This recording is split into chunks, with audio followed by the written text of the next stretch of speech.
Hello friends, तो आज हम बात करेंगे बीपीएससी सेकंड प्रोविजनल आंसर की में हिस्ट्री के कौन कौन से प्रश्न जो है उनके उत्तर बदल दिए गए हैं। तो मैंने कई सारे सब्जेक्ट्स के बताए हैं कि कौन कौन से क्वेश्चंस जो है बदले गए हैं, और इसके बाद आप देखेंगे कि प्रश्नों का क्या फ़र्क विद्यार्थियों के मार्क्स पे पड़ा है, यानी कि किसी के मार्क्स जो है वो बढ़ गए हैं और किसी के मार्क्स कम हो गए हैं। तो काफ़ी ज़्यादा जो है अंतर पड़ेगा, यानी पहले कुछ और आपके मार्क्स बन रहे थे, अब कुछ और मार्क्स बन रहे हैं। तो ऐसे में हिस्ट्री में कौन-कौन से प्रश्न वो थे जो बदल दिए गए हैं, जिनके उत्तरों को अब बदल दिया गया है। तो आप मुझे इन प्रश्नों को देखने के बाद कमेंट ज़रूर करिएगा कि आपके कितने मार्क्स जो है वो बढ़े हैं या फिर घटे हैं। तो इस प्रश्नोत्तरों को बदलने से आपके मार्क्स पर क्या इसका असर पड़ रहा है, मुझे कमेंट करके ज़रूर बताइएगा। यहाँ मैं आप सभी के लिए हिस्ट्री से क्वेश्चन आंसर लेकर आई हूँ। केवल यहाँ पे मैं उन्हीं प्रश्नों का जिक्र करूंगी जो प्रश्न बदल दिए गए हैं। बाकी प्रश्न आप सभी के पास है, उनके उत्तर आपके पास है। ये सेकंड प्रोविजनल आंसर की के आने के बाद कौन कौन से उत्तर बदल दिए गए हैं, हम इस पर चर्चा करेंगे। तो चलिए, सबसे पहले देखिए, जो लैंग्वेज है वो तो हट गया है, इसके क्वेश्चनों को देखना कोई ज़रूरी नहीं है और ना ही इसके बदले गए हैं। तो यहाँ पर हम आते हैं प्रश्न संख्या 33 पर। ठीक है, तो हम बात करेंगे प्रश्न संख्या 33। ठीक है, तो यहाँ पर पहला प्रश्न है, 7 क्रमागत संख्याओं का औसत 20 है, इनमें से सबसे बड़ी संख्या है। तो पहले जो इसका उत्तर था वो था 20। ठीक है, और अब बदल कर जो इसका नया उत्तर कर दिया गया है वो है ऑप्शन सी, 23। ठीक है, ये चीज ध्यान में रखिएगा, इसका उत्तर बदल के कर दिया गया है ऑप्शन सी। चलिए, नेक्स्ट क्वेश्चन है, वो है क्वेश्चन नंबर 45। ठीक है, तो 45 नंबर वे क्वेश्चन पे हम आते हैं। तो 45वां क्वेश्चन कौन सा है, तो चलिए ये हमारे सामने क्वेश्चन आ गया है। निम्नलिखित में से कौन सा न्यूटन के गति के तीसरे नियम का उपयोग करता है। तो पहले जो इसका उत्तर था वो था ऑप्शन ए, तीरंदाजी, जिसे बदलकर अब जो ऑप्शन कर दिया गया है वो है ऑप्शन डी, उपयुक्त में से एक से अधिक। ठीक है, चलिए नेक्स्ट क्वेश्चन पे आते हैं, तो वो है हमारा क्वेश्चन नंबर 54। ठीक है, तो 54वें क्वेश्चन पे हम आते हैं।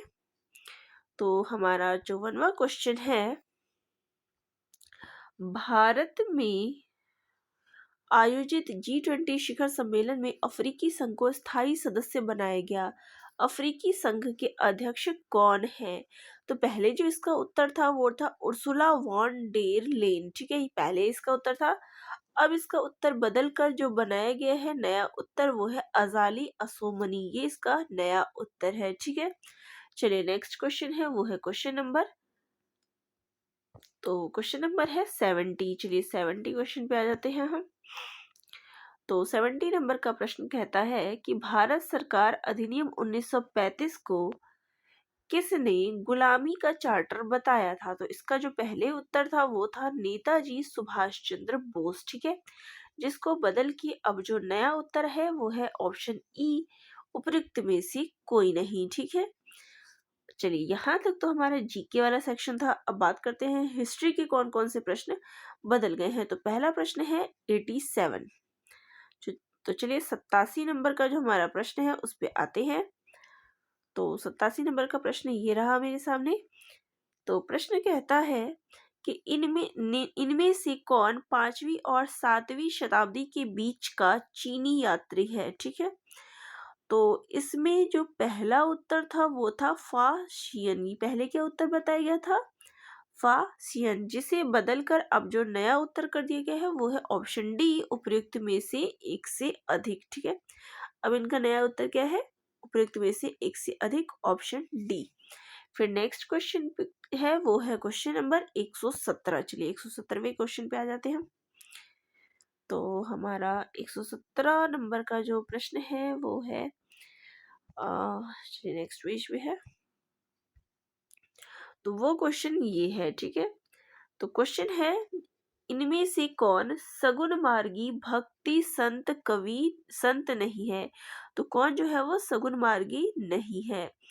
तो इसका पहले जो उत्तर था वो था उपयुक्त में से एक से अधिक, ऑप्शन डी। ठीक है, पहले क्या उत्तर था? उपयुक्त में से एक से अधिक, जिसे बदलकर अब जो उत्तर कर दिया गया है वो है कबीर। ठीक है, तो यहाँ पे ऑप्शन ए जो है इसका सही उत्तर है। ये नया है, देखिए अगर अब भी इस प्रश्न को कहे तो इसमें हमारा उत्तर देखिए, क्योंकि मीराबाई की बात यहाँ देख लीजिए, मीराबाई भी सगुण मार्गी नहीं है, बल्कि कृष्ण काव्य धारा के अंतर्गत आती है। तो यहाँ पर दोनों ही ऑप्शन आएंगे, तो ऑप्शन डी जो है पहला वाला सही था।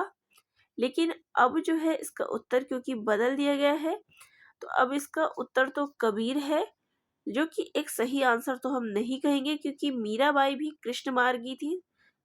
ठीक है,